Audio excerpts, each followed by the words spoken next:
그 십계명에 대해서 지난번에도 한번 설명드린 바 있었어요. 이 부분을. 근데 그 어떤 게 10개의 계명이냐 1번부터 순서를 딱딱 붙인다면 이게 교파별로 교단별로 약간씩 다르다는 거죠. 그래서 지금 노랗게 돼 있는 개혁파 교회라는 게 지금 우리 개신교를 얘기하는 거고요. 다른 유대교나 다른 교단에서는 이제 10가지 부분을 달리 또 보는 부분들이 있다는 거예요. 그래서 설명을 조금 드리면 이 첫 번째 6절 나는 여호와 너의 하나님이다. 애굽에서 인도하는 하나님이다. 이런 부분을 우리는 이제 서론 일종의 서두 부분으로 보고 있지만 이 전통적인 유대교에서는 이 부분을 첫 번째 계명으로 본다는 거고요. 그리고 다른 신들을 나 외에 두지 말라 이 부분을 이제 두 번째 계명으로 보는데 다른 신들, 우상들을 만들지 말라 이거를 두 개를 합해서 두 번째 계명으로 유대교에서는 보고 이제 우리는 첫 번째, 두 번째 계명으로 따로 구분을 짓는 거죠. 예. 이게 이제 뭐 관점의 차이가 조금씩 있는 거고 성경에서는 1번, 2번 순서가 없기 때문에 이제 그렇게 하고 있다는 거죠. 근데 뒤에 보면은 그 로마 카톨릭 같은 경우는 이렇게 우상들을 섬기지 말라 요 부분보다는 다른 신을 나 외에 두지 말라 이렇게 하나 해놓고 10번째 계명이라고 했던 부분을 둘로 나눴어요. 그래서 남의 아내를 탐하지 말라와 남의 집의 재산을 탐하지 말라를 두 개를 구분해서 9계명, 10계명 이렇게 하고 있다는 게 다른 부분입니다. 그래서 어떤 면에서 보면은 그들이 여러 우상들을 만드는 것들을 이런 거로 합리화하고 있지 않나라는 공격도 빌미를 제공하고 있는 거죠. 저기 우상을 만들지 말라는 부분을 아예 거의 명시하지 않고 있으니까 그런 차이가 있는 거고요. 그 다음에 고대에 만들어진 여러 우상들, 신들, 만들어진 이런 신들은 가나안부터 그리스 로마까지 상당히 많은 신들 이름들이 있지만 사실은 이름만 다를 뿐, 그 대상은 뭔가 가져온 사물들은 비슷한 거죠. 그래서 가나안에서는 엘이라는 하늘의 신을 이렇게 두고 있다면 이게 그리스 로마 쪽으로 오면 제우스 주피터, 그 다음에 태양신 쉐메시라고 또 저것도 신으로 두고 있었는데 쭉 태양신, 달신 이런 신들을 이렇게 지금 미네르바, 아테네 이런 게 이제 달신들 이렇게 돼서 거의 비슷한 흐름으로 이어져 내려오고 있다는 거예요. 그러니까 천체를 숭배하는 거나 또는 이제 이런 폭풍, 바다, 사물들을 숭배하는 여러 가지 고대 종교들이 모양만 다를 뿐이다. 그리고 가져온 사물들만 다를 뿐이다. 그건 똑같지만 이름만 다를 뿐이다라는 거를 보여주고 있죠. 그 중에 이제 가나안 종교가 지금 있는데 보면은 우리가 하나님을 엘로힘이라고 하잖아요. 히브리 말로. 근데 엘이라고도 부르거든요.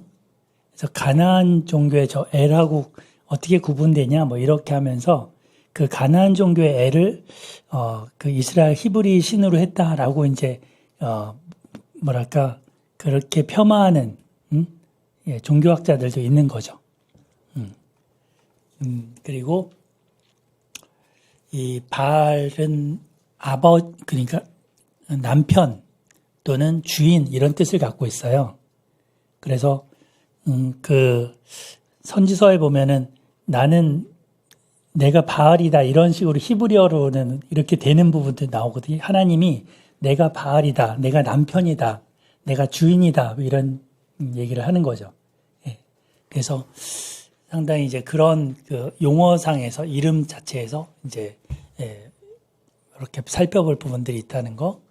그리고 저 아세라는 우리가 시편에서 아쉐르 뭐 이렇게 하면서 복이 있으리로다 이런 거 했잖아요.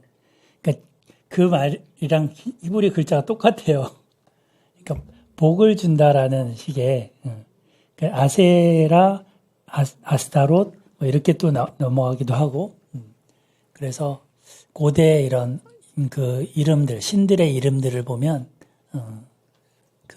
생각할 바들이 좀 있습니다. 근데 하나님은 이런 거를 낱낱이 뭐 공부하라 하는 걸 원치 않으세요. 하나님에 대해서 알 시간도 부족한데, 그렇다는 거죠. 그리고 이거는 이제 이 책은 리차드 도킨스가 여호와 하나님, 우리가 믿는 예수님, 이 다 사람들이 만들어낸 신일 뿐이다라는 식으로 그 책을 쓴 거예요. 만들어진 신이라고. 그래서 곧 뭔가 없는 신을 역사화 이렇게 되어 있는 부분을 각 세계에서 신으로 만들고 그거를 이제 여러 가지 종속하게 했다라고 이 사람은 폄하하는 책을 썼는데, 니키 건블이라는 이분은 이제 기독교 학자고요.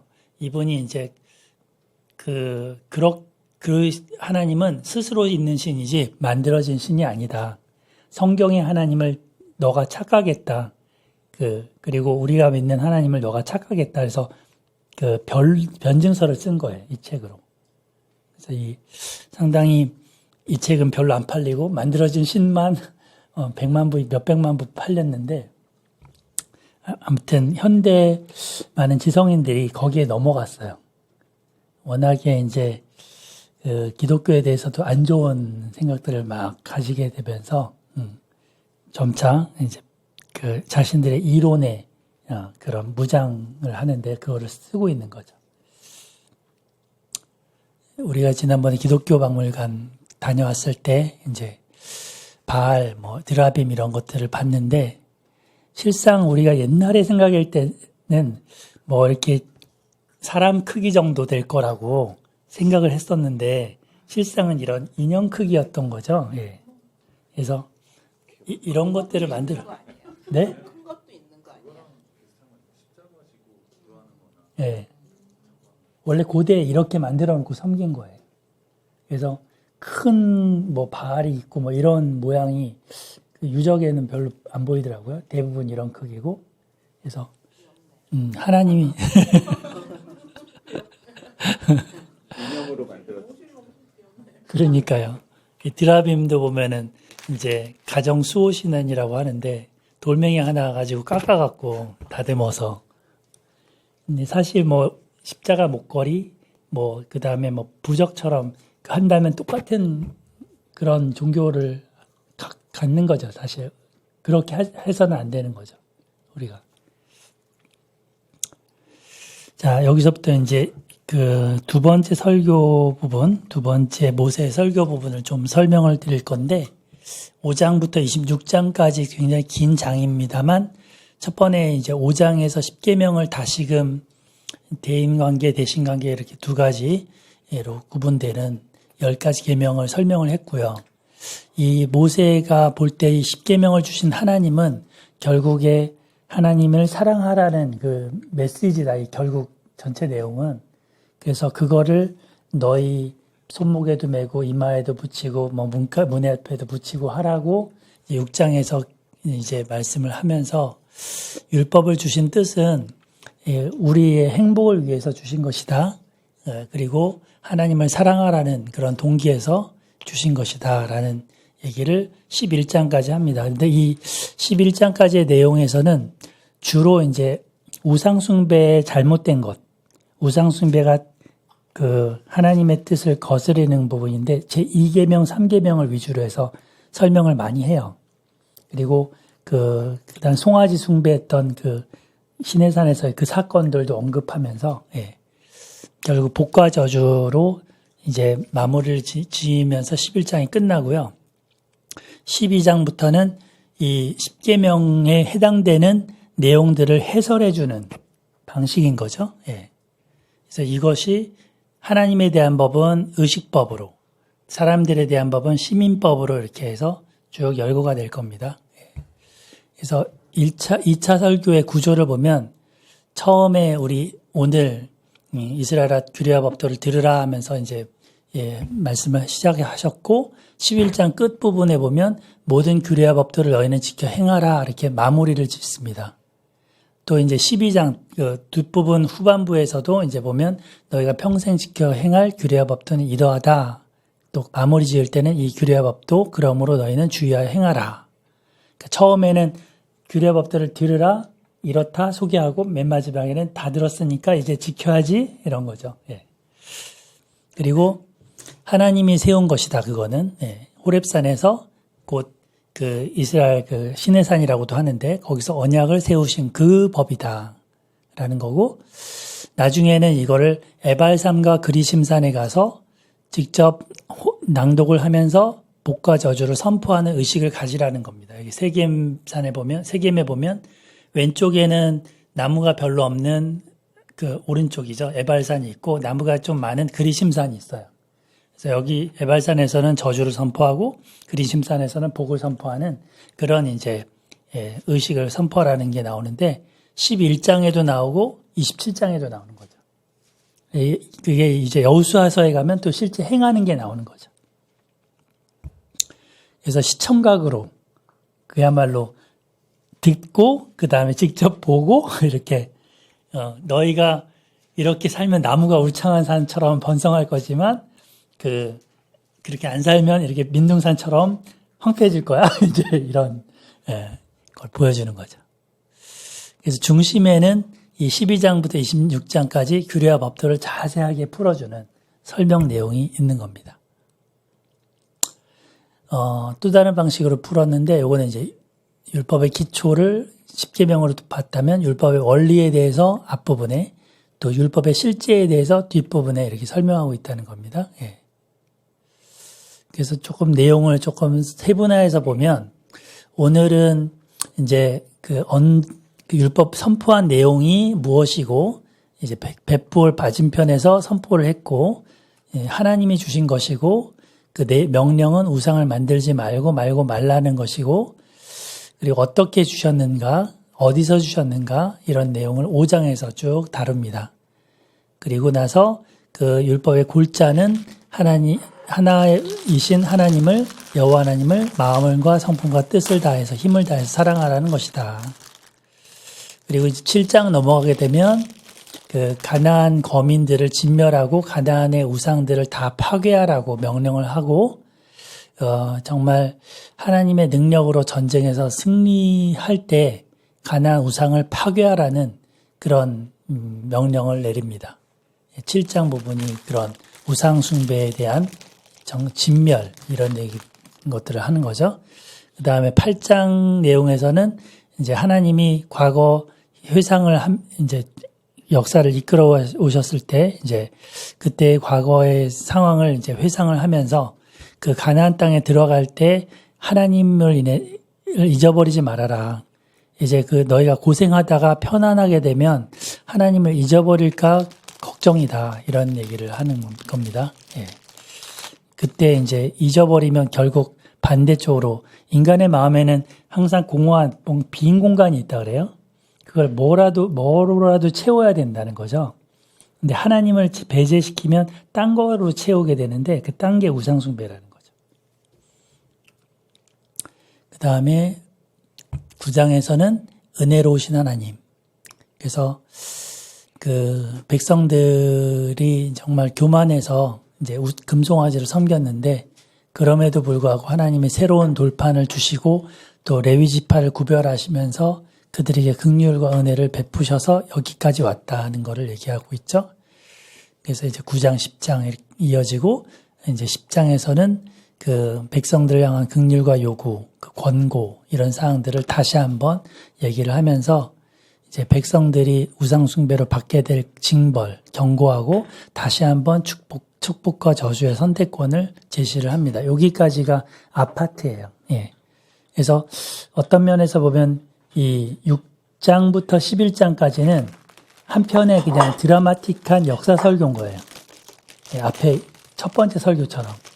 근데 이제 그 12장으로 들어서서 26장까지 가는 부분은 이제 앞서 했던 이 10가지 10계명을 구체적으로 그들에게 적용시켜 주는 겁니다.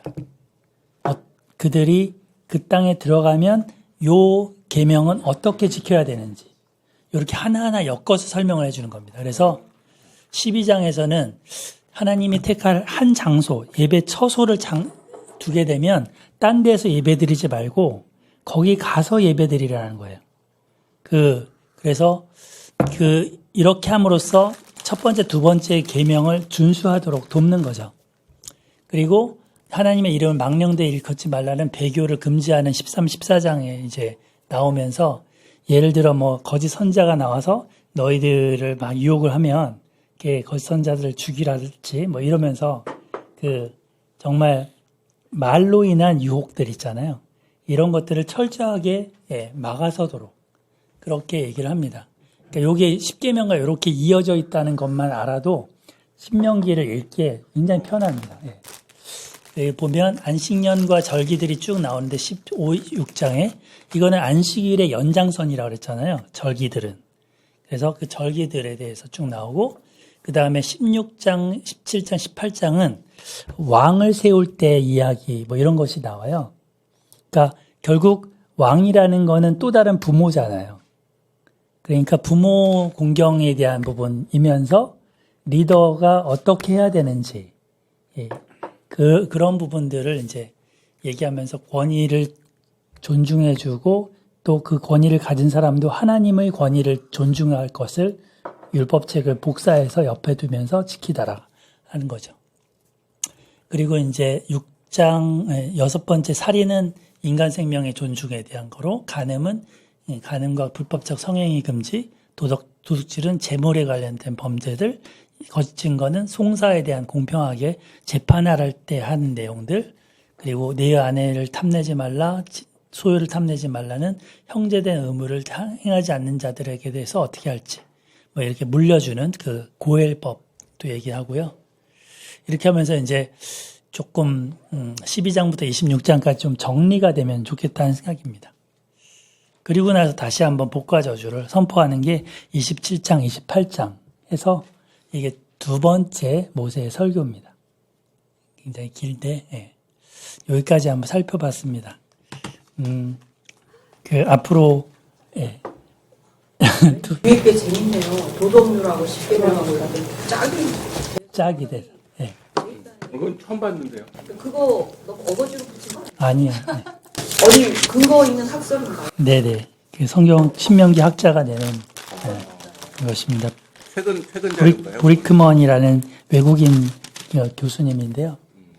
그리고 이제 저렇게 구분한 거는 받아들이는데 아주 세부적으로 이렇게 장간의 구분이랄지 그런 거의 차이는 좀 다른 학자들이 있긴 하고요. 그래서 예를 들면 신명기 13장을 보면 뭐 너희 중에 선지자나 거짓 꿈꾸는 자가 일어나서 이적과 기사를 보이면서 이제 다른 신을 우리가 따라 섬기자고 말해도 따르지 말아라. 그랬거든요. 13장에서. 그러니까 이 배교 금지 이게 이제 결국은 저쪽 연결된다는 부분인 거죠. 근데 왜 중간에 좀 비어요? 십계명은 5장에서 하고 저게 스타트는 11장부터 하잖아요. 그럼 중간에 인터벌이 6장부터 10장까지는 뭐 하는 거예요? 방금 여기 앞에서 했잖아요. 여기 율법의 원리를 얘기한 부분이고 12장부터 26장이 지금 그거고요. 너무 많은 설명을 하니까 머리가 네. 그래서 율법의 원리를 하나님 사랑이다 이거는 결국 십계명은. 그래서 너희가 이마에 붙이고 이렇게 이런 얘기를 한 거고. 이런 거는 목사님들도 잘 모를 것 같은데. 웬만한. 오래되신 분들은 모르고 연식이 오래된 분들은. 네네네. 그래서 그 설명한 거죠. 이게 요거죠. 앞에 부분 율법의 원리가 요거고 지금 십계명 따라서 설명한 게 이제 뒷부분인 거죠. 그래서 이렇게 정리를 해준 거죠. 그 부분을. 그래서 이 긴 신명기를 하나의 틀 안에 이렇게 보는 거고요. 27장, 28장 오면 이제 복과 저주 이렇게 해서 쭉 나오잖아요. 그죠? 그리고 나서 29장 가면 이제 또 다른 세 번째 설교가 되는 거예요.